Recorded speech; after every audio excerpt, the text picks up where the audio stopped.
are. Each year we're getting a little bit better, a little bit better. Our team's getting a little bit better, a little bit better.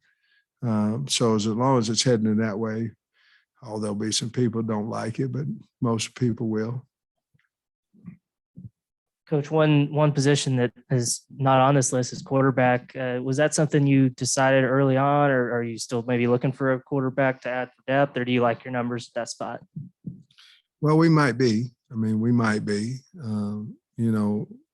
Everything's fluid in, with the transfer portal and, both ways, out of here and in here, and so certainly that would be something that is always things we'd have to look at.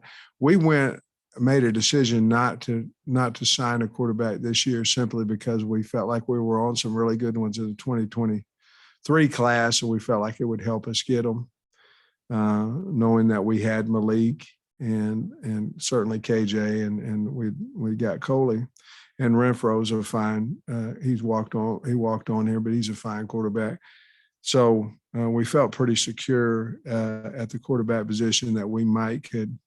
I don't know if it's a smart move or not. I guess time will tell. But I felt like we could, because there's nobody immediately in front of a guy. Maybe you could, with KJ going to be a junior, maybe you could really sign a great one in the 2023 class. So that's why we did it.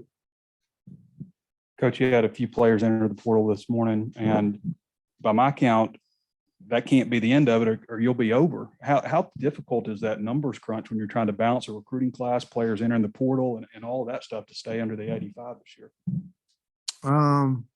It's difficult, but for me to sit here and think that we're not going to have several guys go in the portal between now and the bowl, and then after the bowl, I'm not really concerned about it, Trey.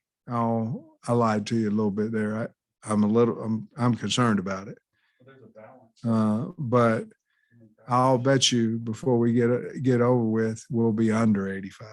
You know what I mean? It's just, it's free agency out there, and it's wild right now, and it's if I'm not starting, I'm transferring world, and I get it. I get it. That's the ones that are starting for you that hurt you, really hurt you. You don't want to lose depth, at all. But I worry all the time. I do. I have the board. I have the numbers we need, all those type things. But I'm about positive it'll work itself out. I really think that. And just the way you talk about free agency in that regard, and also there's some concern with, some coaches, talking about NILs and how it's affecting recruiting, and like almost feels like the highest bidder, can get a recruit stuff. What are your thoughts on that? Well, let's face the facts. It's certainly going that way. I read the University of Texas had every offensive line guy on scholarship got X amount of dollars, and I'm not griping about it. But that's how it's going, and where it stops, nobody knows. I'm not saying I'm not for the kids. I'm just saying that my mind's got to change a little bit in recruiting and NIL. And you're not supposed to use NIL for recruiting, but I'm saying if you've got your entire offensive line worth $50,000 to $150,000 a man, you probably become a little bit better recruiter, I'd imagine.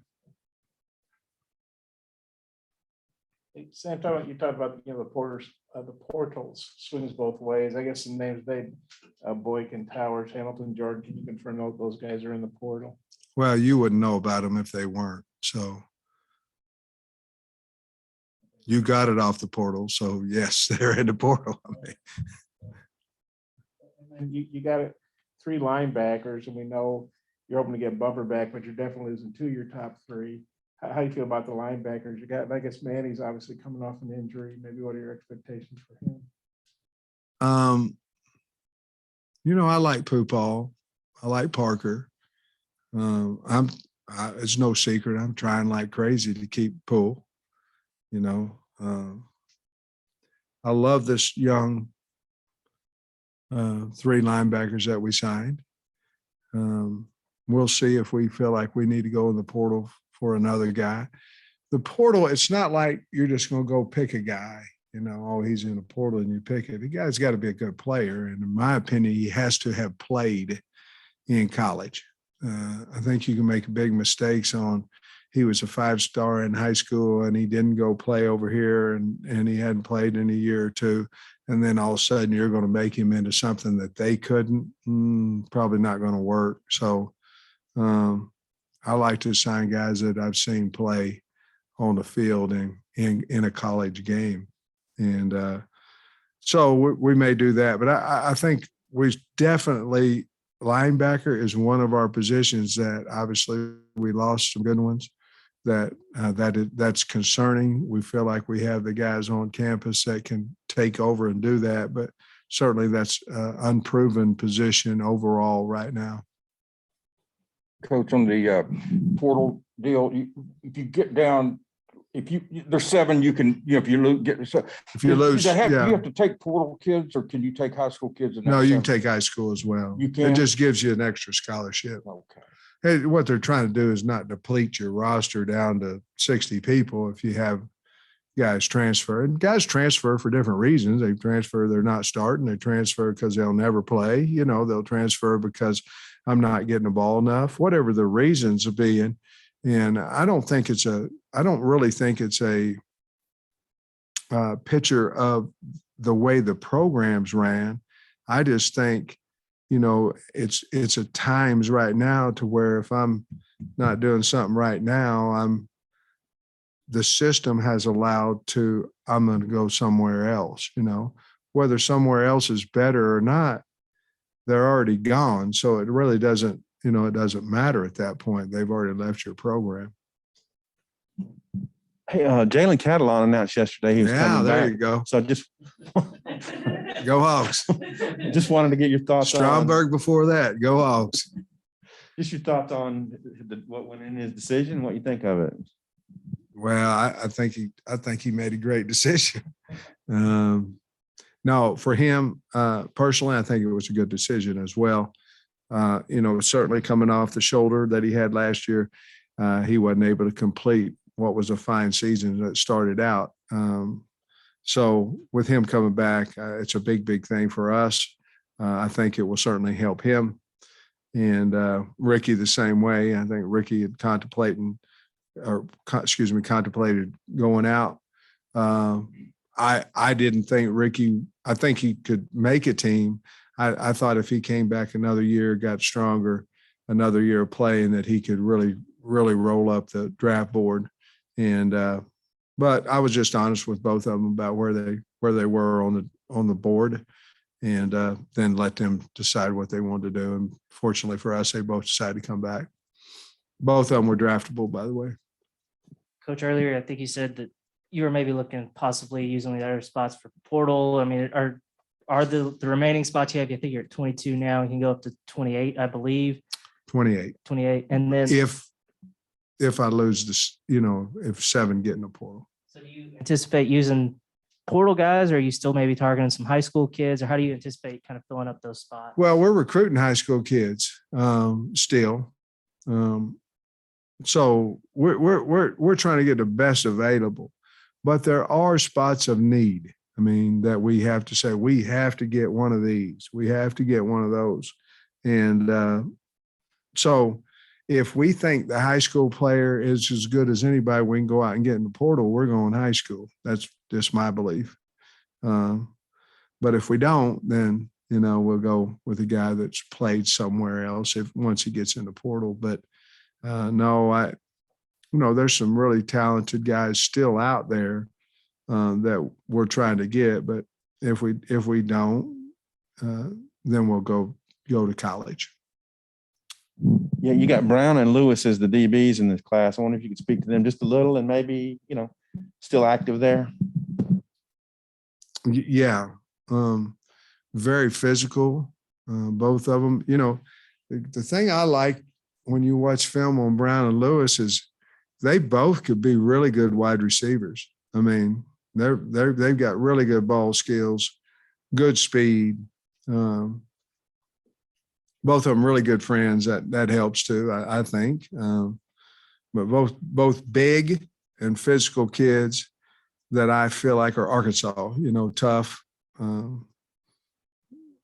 Not a lot of social media stuff. You know what I mean? Just, hey, I'm going to come to Arkansas. I'm going to earn my way, and people are going to like me because I'm tough and physical and good kids, But yeah, I like both of them a lot. I think they're really physical.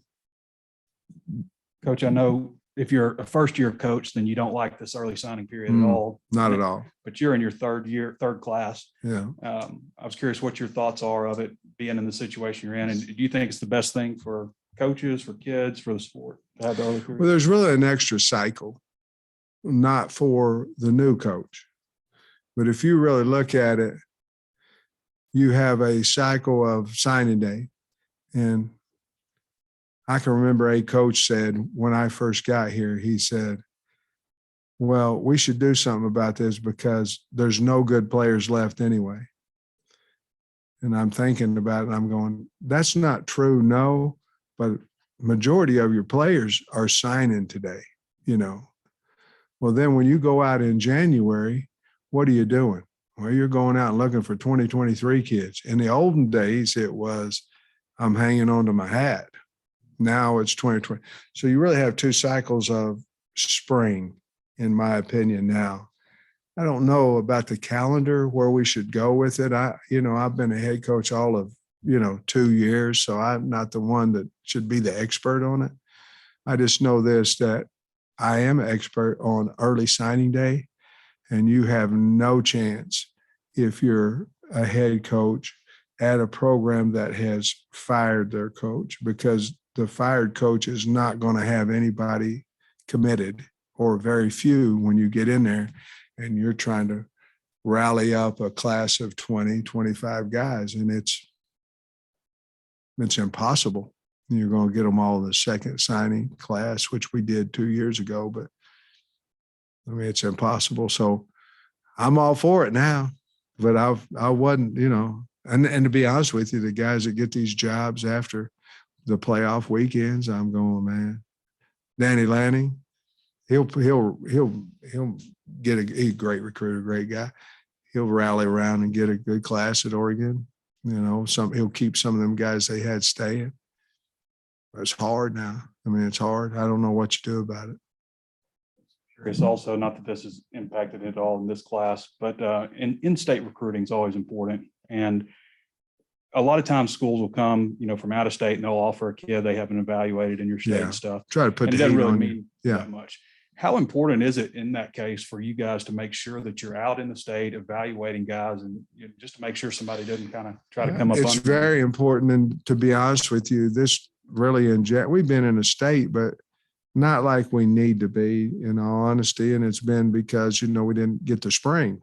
And so this January, we're going to make a huge push in our state just to meet coaches and go around. And now you had the 2.5 week window in there where you have to go see your guys you're getting ready to sign. You know what I mean? So I think the state will show the state a little bit more than what we have now, how much we appreciate them whenever the January period comes. Just the portal, is it really pretty much neutralized the junior college?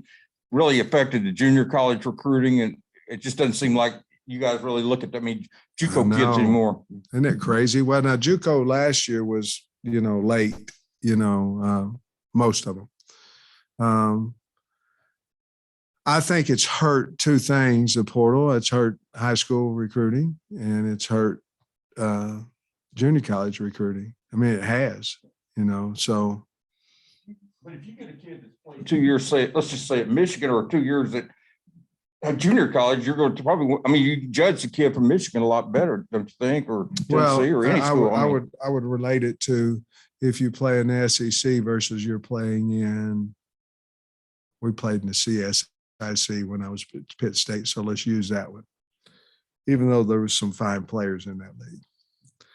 But if you got it, you're looking at a kid playing against Alabama and Arkansas and Georgia and whomever versus Missouri Western, Northwest Missouri State, and the great Pitt State Gorillas, you probably got a better evaluation, if that makes sense. So you're 100% right. Coach, I had some success this class with guys like McAdoo flipping for Florida State, Isaiah from Oregon, and then also Crook from Oklahoma State.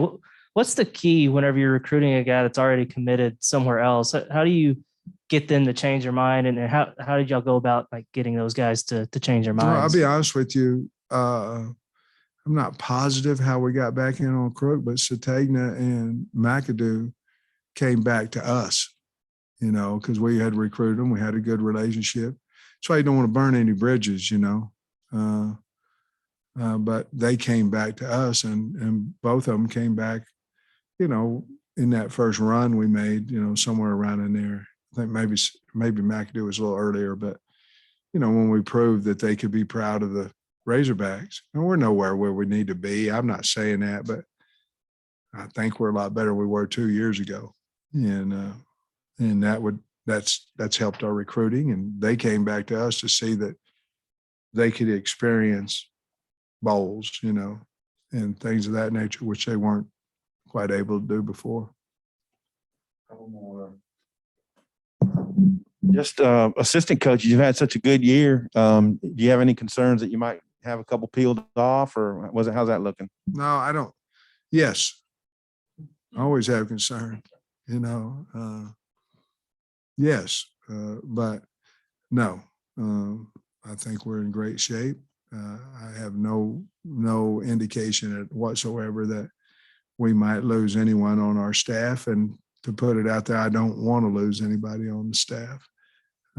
So I'm sure the university will sit down and figure out what we can do for the, you know, to make sure that it doesn't happen. We've already started in a couple of guys. But no, I don't want to lose anybody, and I have no indication that we're going to. All right, thanks, Coach. Thanks, guys. Oh, everybody.